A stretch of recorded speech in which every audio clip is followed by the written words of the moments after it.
Okay, in this section I wanted to talk about the stages of developing the guidelines and then where the levels of evidence come in, which is when you start to get the results of your search and start to try to figure out which of these studies ought to be ones that I place the highest emphasis on.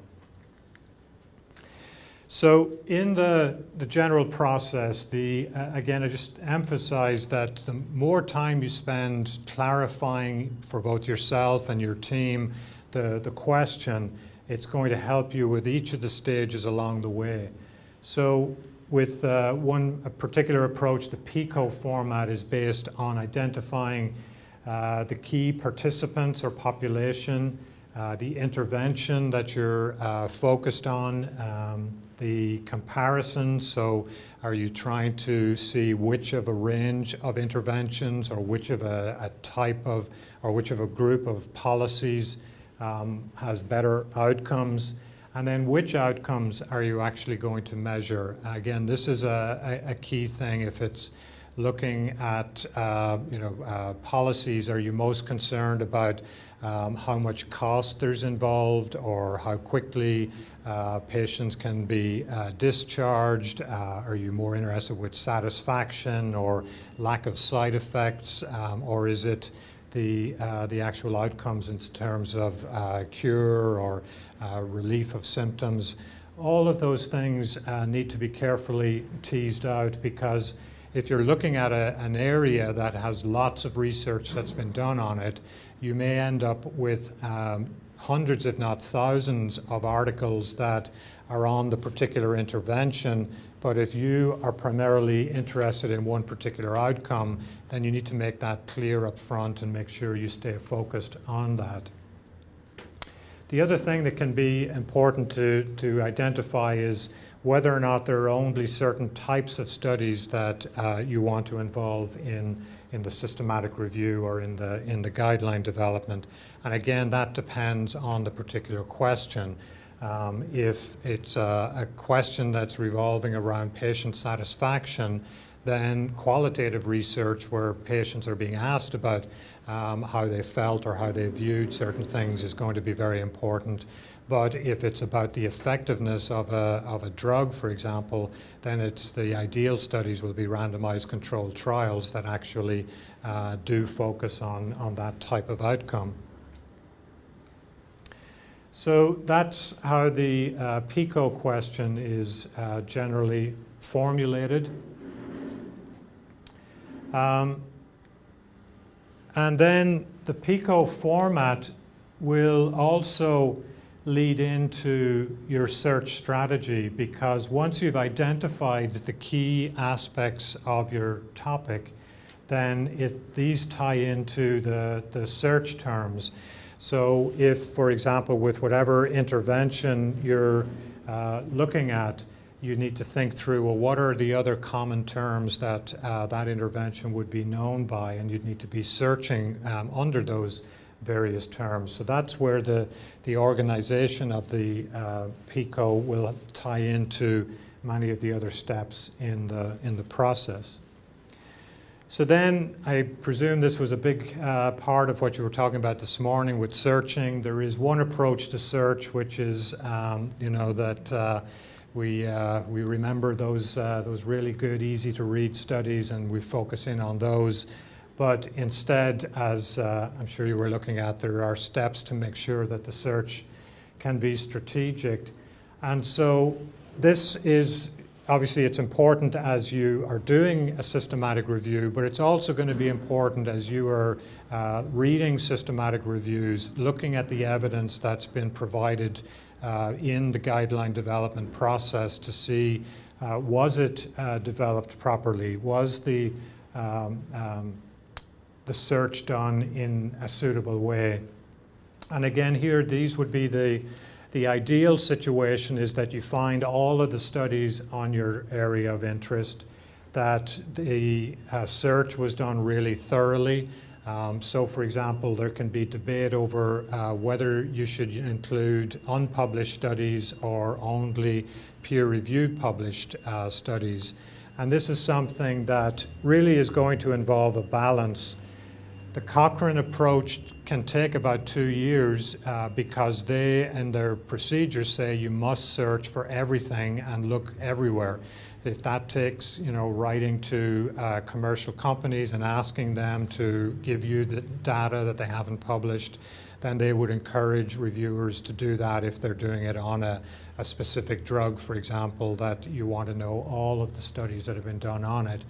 Whereas on the other hand, if you've got 6 or 8 weeks to do your review, you may not be able to go to that length, but ideally you want to search as thoroughly as possible. And to do it systematically so that as you're reading the review, the systematic review, you can understand where exactly they were looking, that you might be able to identify some weaknesses or things that they may have overlooked. One of the common things that will happen here is that, and you'll see this even in published reviews, that they'll say they searched all of the English language literature. And there's an assumption that leads to a bias in there that, well, the best studies are going to be in English. And that may be true, but at the same time, there are other journals, there are other countries producing high quality research that is not going to be available in English. And it is something that you have to really consider whether or not there's a legitimate reason to limit it to English. Cochrane, for example, says that all languages must be identified, and this creates another set of issues. I'm involved in a review at the moment where a couple of the studies are published in Iran in Farsi, and it's been a challenge to get those translated. But in order for us to really evaluate this whole area, it's important to get all of that information. And what we have figured out is that there is a research group in Iran doing a lot of research on the topic that we're doing our review on. And so it is very important that we get access to all of their results because they all appear to be US trained physicians, high quality researchers. Their publications are really good.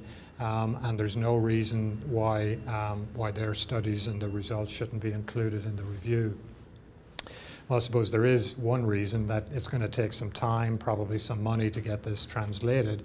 But that's where, again, you have to balance the time and the resources against the ideal requirements of a systematic review to look everywhere. And then out of all of this, then you should have a search strategy that is clear and could even then be reproduced by somebody else. So after this stage then, and you'll see we're moving into that third point in the NCEC manual, that you'll get a list of different studies that have been published. And you start by going through those to identify, first of all, the ones that really are not relevant. So no matter how ideal your search strategy is, you're more than likely going to get a lot more studies or a lot more articles than the studies that you're actually looking for. So you need to start filtering those down. And the first thing is by just looking at the criteria that you've developed. Maybe you're looking for just research studies, but you found editorials, you found letters to the editor, you found commentaries. All of those kind of articles can be quickly filtered out, and then you're going to end up with the actual group of studies that you'll focus in on. So then you need to start looking, or one way to look at developing the way you're going to rely on this evidence that you've collected is what's called levels of evidence. And this is something that there are a few different evidence-based medicine or evidence-based practice centers around the world.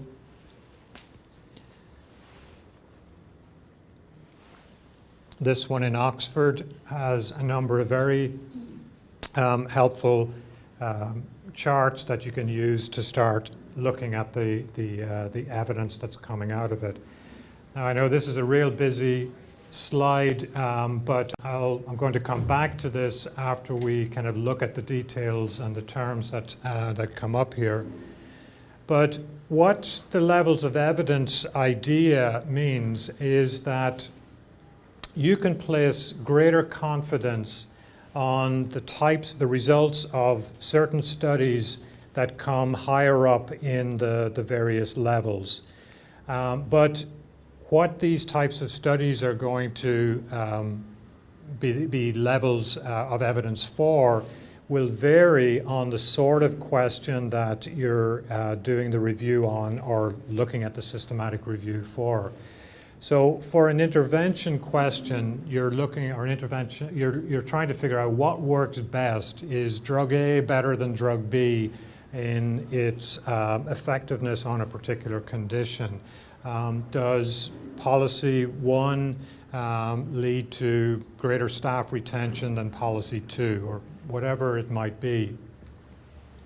And in looking at interventions, a systematic review is recognized as providing the type of evidence that is of the highest quality, assuming it's got homogeneity. The homogeneity describes the fact that all of the studies are very similar and focused on the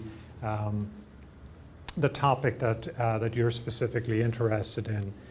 The next level down would be a randomized controlled trial or all or none studies. And these are a particular type of study. They're not that common, but this is where a study where, for example, a condition had no treatment whatsoever, and once this new treatment came on board, people with that condition started to improve dramatically.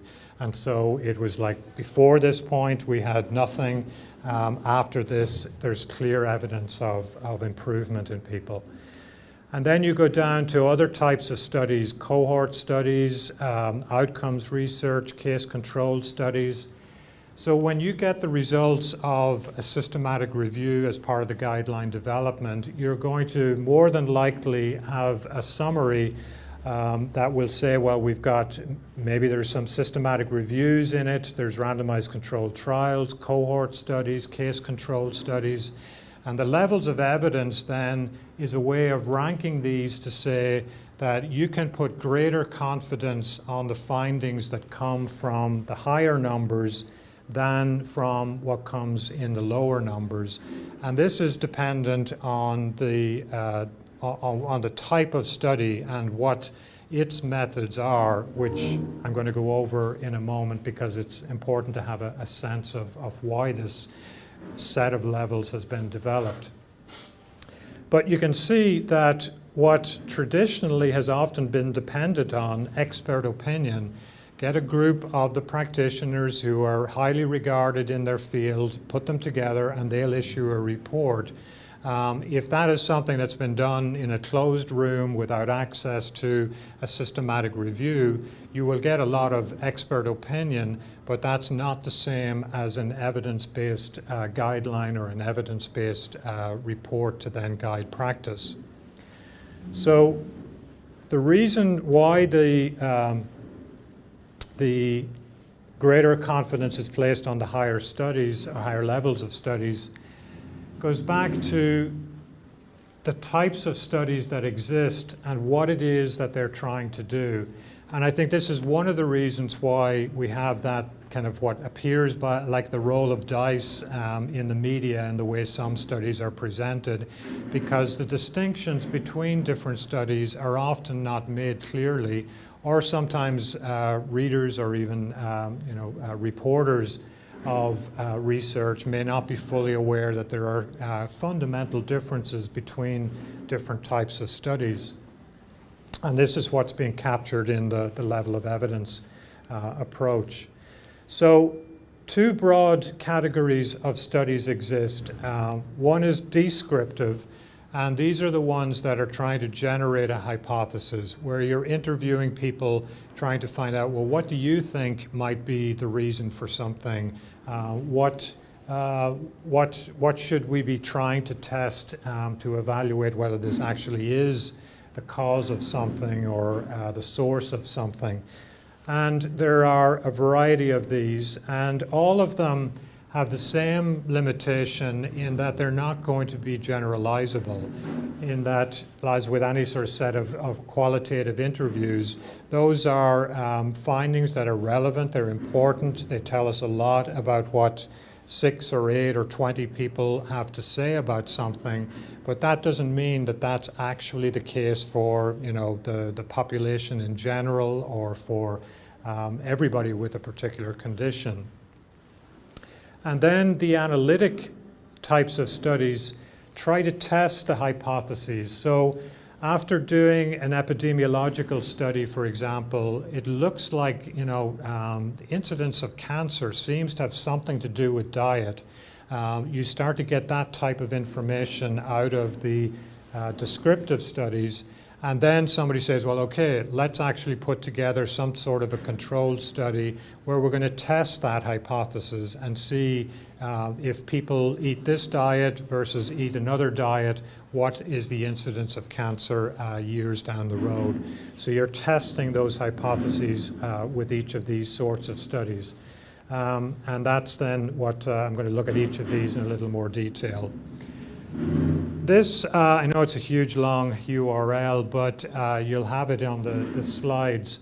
But it's, I don't know how I did that. But it's a really good set of slides from the CDC in the US that will go into all of this information about different types of studies in a lot more detail, but in a very understandable format. So just to go over briefly some of these classic types of studies that you're likely to see information coming to you about the results within the guideline development process. The case control study is kind of the classic kind of backward-looking type of study or retrospective study where you notice that people with a certain disease have got certain types of features, and you try to look back then to see what exactly may have happened in their past. And then they are compared with another group of similar people who don't have the disease, and you try to see, is that thing missing from back in their history? There are major assumptions with this, which then introduce some of the biggest weaknesses with this type of study, which most obviously are that how can you be sure that these people or these two groups of people are only different by whatever the cause of the disease might have been. And so it is a major weakness with all of this, and you can never be really sure that what you find to be different in their history is actually the cause of the illness. Probably one of the most high profile of these types of studies was the incidence of certain cancers in women in the 1960s that was identified. And by doing case control studies, they were able to eventually figure out that it was when the mothers of these women were given diethylstilbestrol during the pregnancy, that turned out to be the source of the cancer in the daughters decades later. But this is something that you can't do a randomized controlled trial and say, well, let's give these pregnant women this drug and see if it affects their female offspring. That would never be feasible, and so it has remained the kind of classic study to use case control methods to really figure out what the source of the problem was. So you identify a group, you select a control group, and you look at the history, but there are limitations to that in that you're never going to know, well, is that the core difference? There another issue with a case control study can often be, well, maybe it's simply the location that may have been the difference.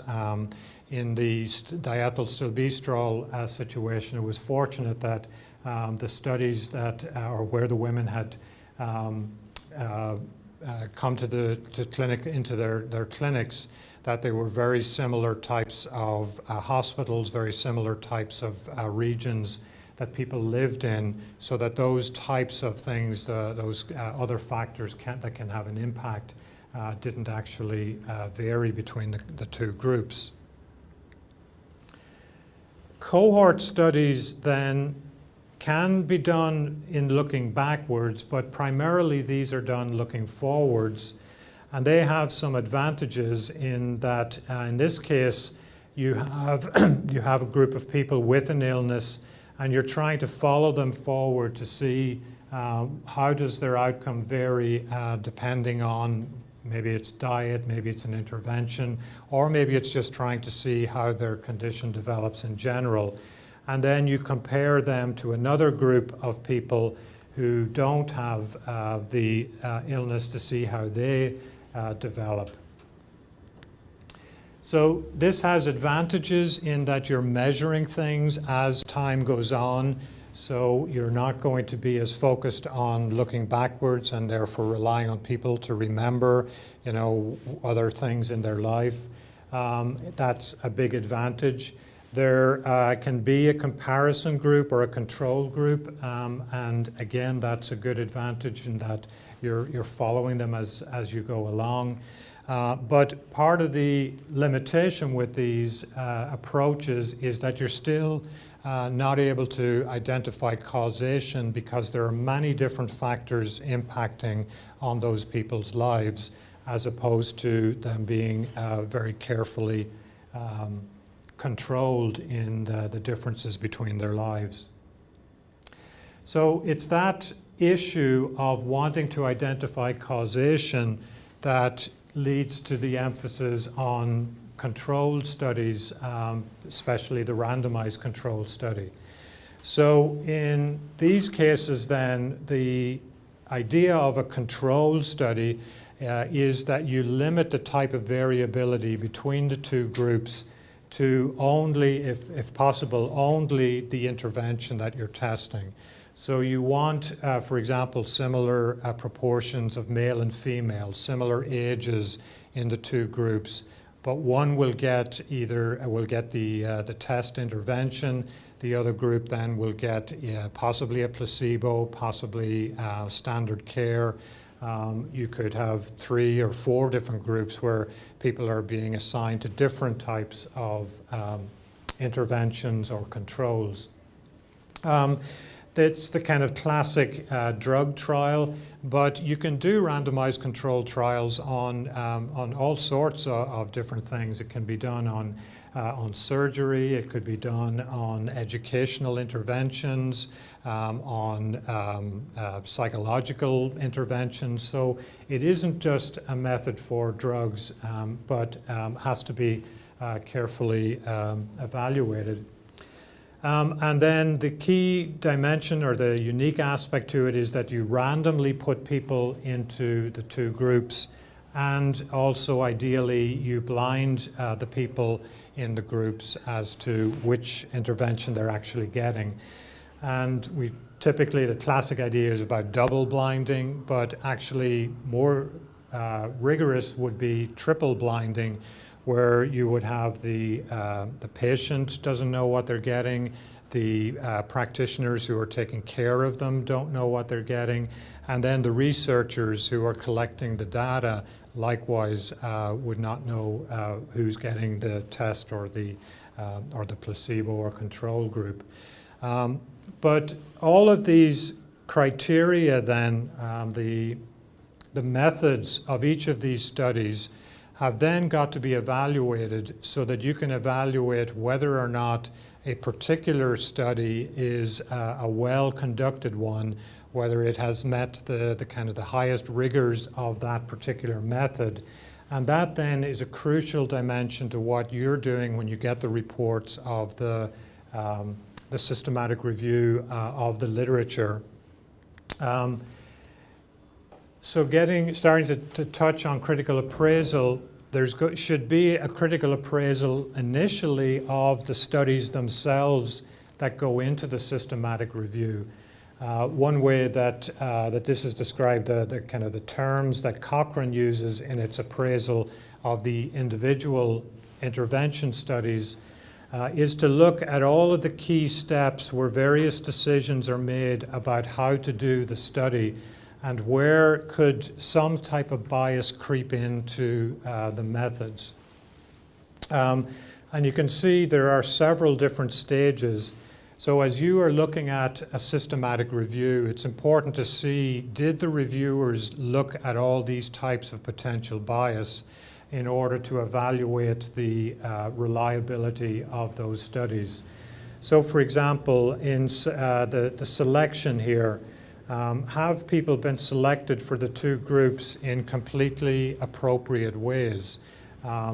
Random allocation is the ideal, but sometimes you'll still see published studies where they will use other kind of inappropriate methods really, or certainly less than ideal. So for example, people might be put into the control group on Mondays, Wednesdays, and Fridays, and into the intervention group on Tuesdays, Thursdays, and at the weekends.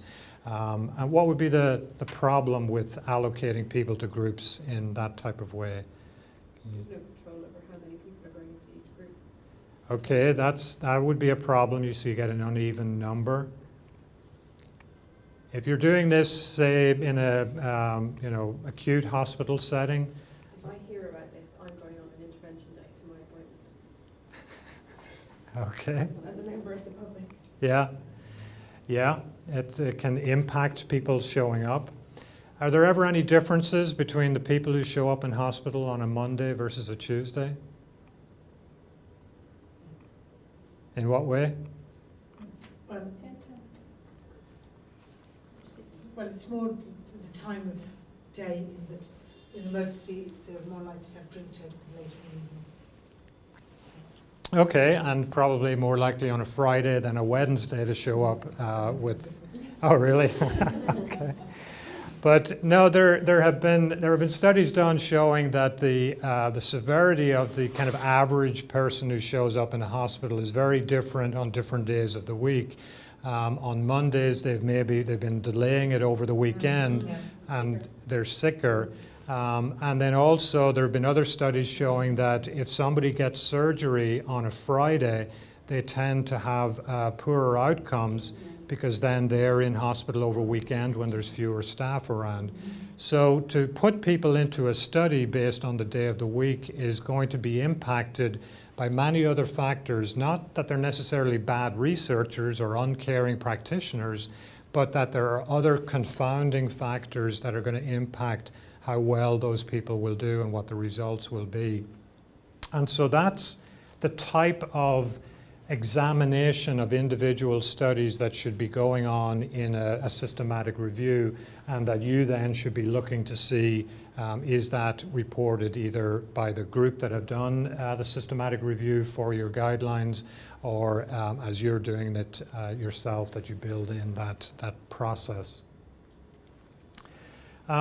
So then this is where the levels come from. It's not that people have developed these saying that, well, I love systematic reviews and therefore I'm putting them top of the pile and I hate experts. But that it's based on the details of the different types of studies and what each of them is able to do. There are advantages and disadvantages to each of these studies. Like I mentioned with the case control studies, sometimes ethically you just can't do a randomized study, and that's the best that you have. But then you have to take that into account in that the confidence you can have on its results needs to be at a lower level than if you were able to do a systematic review or a randomized controlled trial. Again, just highlighting here, I'm not going to go through the details, but if it was a diagnostic question, which diagnostic methods are best to use, the types of studies that you'd be looking at are going to be very different, and that will lead you to a different way of setting up the review and the guidelines. Again, if it's an economic question, you're primarily interested in whether we can afford to introduce a particular approach or a particular intervention. Again, you've got all sorts of different types of studies that look at the cost factor as compared to the outcomes issue. And again, on that Oxford website that's a few slides back, you'll find all sorts of ways to tabulate these approaches. And so the final step then is to look at all of this evidence and have an overall recommendation grid. And this is in, again, the Oxford approach. They use A, B, C, and D. There's a number of different grading methods that are used. But again, it's about being able to say that we can have a high confidence on the overall body of evidence, because if it's to give it an A level, we've got several consistent level 1 studies from a level B, because we've got consistent level 2 or 3, or maybe some inconsistency in the level 1 studies, but that they seem to be pointing in a particular direction. The other thing that might lead you to need to extrapolate is if the population that the studies were done on doesn't quite match the population you're doing your guidelines for, you may have to say, well, they found this for adults. We're trying to see, is this relevant for children? We can't be as confident, but it seems that this would or would not be the appropriate way to go forward. And then you'd have lower levels based on going down on the overall chart. So that's where you start to evaluate the overall body of evidence that you're getting out of the search, and starting to think more about appraisal. And critical appraisal is the section we'll cover in detail in the third part.